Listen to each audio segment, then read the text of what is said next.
Let's see this question. For a given reaction 3A plus B gives C plus D, the rate of reaction can be represented by. भाई इस particular reaction के लिए आपको बताना है कि भाई आपका रेट ऑफ रिएक्शन को आप कैसे रिप्रेजेंट कर सकते हैं। ठीक है, तो भाई किस तरीके से रेट को रिप्रेजेंट किया जाता है, तो मैं इसको एक एग्जांपल से समझा देता हूं आपको। मान लीजिए आपको ये दे रखा है N1A plus N2B give M1C plus M2D।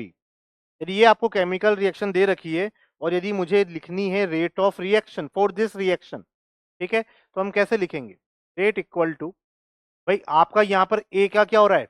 Reactant है यदि ए, तो ए की कंसंट्रेशन में क्या देखने को मिलेगा? डिक्रीमेंट। ठीक है, बी भी क्या है? रिएक्टेंट, तो उसकी कंसंट्रेशन में भी क्या देखने को मिलेगा? डिक्रीमेंट। जबकि सी एंड डी आपके क्या है? प्रोडक्ट हैं, तो उनकी कंसंट्रेशन में क्या देखने को मिलेगा? इंक्रीमेंट, इंक्रीज होगी।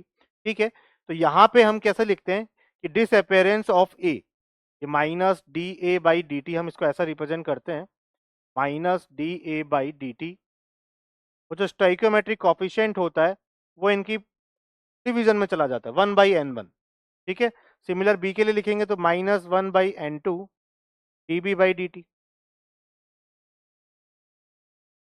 ये सब आपस में इक्वल है। ये minus D A by D T क्या है? Minus D A by D T है rate of disappearance of A. Rate of chemical reaction नहीं है इसकी, रेट ऑफ केमिकल रिएक्शन तो पूरा आएगा कॉफिशिएंट जब आप डिवाइड करोगे, लेकिन minus D A by D T जो होगा वो क्या बताएगा कि एक ही कंसंट्रेशन में टाइम के साथ क्या चेंज हो रहा है। अब ऑब्वियसली कि वो डिक्रीज होगी, इसलिए साइन आगे माइनस लग रहा है। ठीक है, ऐसे यदि हम बात करें सी के लिए तो क्या लिखेंगे? Plus 1/m1 dc by D T. और डी के लिए क्या लिखेंगे? Plus 1/m2 D D divide by D T. ये माइनस और प्लस क्या बता रहा है? माइनस बता रहा है कि भाई रिएक्टेंट के बारे में आप बात करो जिसकी कंसंट्रेशन टाइम के साथ क्या हो रही है? डिक्रीज हो रही है। जबकि जो आपका प्लस है वो क्या बता रहा है? प्रोडक्ट के बारे में बता रहा है कि प्रोडक्ट की कंसंट्रेशन टाइम के साथ क्या हो रही है? इंक्रीज हो रही है। ठीक है, तो कुछ इस तरीके से आपका रिप्रेजेंटेशन किया जाता है।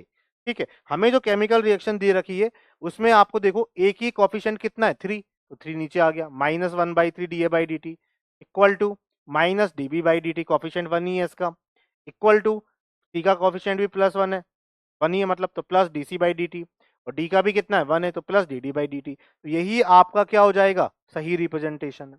अच्छा, इसको हम आगे कैसे लिख सकते हैं कि भाई आपका रिप्रेजेंटेशन कैसे, और इसको आगे बढ़ाएं तो कैसे लिख सकते हो? के, एक रेट लो के अकॉर्डिंग, के active mass of A raise to power X, B raise to power Y. भाई अब क्योंकि मुझे नहीं पता कि ये आपकी एलिमेंट्री रिएक्शन है या कॉम्प्लेक्स रिएक्शन है, तो हमने यहाँ पर जो ऑर्डर है वो एक्स और वाई लिख दिए। ठीक है, एलिमेंट्री होगी, यहाँ पे 3 आ जाएगा, एक्स इक्वल टू 3 हो जाएगा और वाई इक्वल टू 1 हो जाएगा। ठीक है, लेकिन ये चीज़ हमें कंफर्म नहीं है इसलिए हम नहीं लिख सकते। बाकी आप ऑप्शन में देखोगे, बाकी ऑप्शन में ये सब चीज़ें आपको नहीं दे रखी हैं। जैसे यहाँ पे आप देखोगे minus D C by D T दे दिया, जबकि प्लस होगा। यहाँ भी आपका माइनस होगा और यहाँ प्लस होगा, तो दोनों चीज़ें गलत दे रखी हैं। तो ऑप्शन ए जो हो जाएगा वो आपका करेक्ट हो जाएगा। बेसिकली यहाँ पर यदि हम देखें तो हमने यहाँ पर किसी भी रिएक्शन की रेट का रिप्रेजेंटेशन देखा है, रिप्रेजेंट करने का तरीका, representation of rate of reaction, representation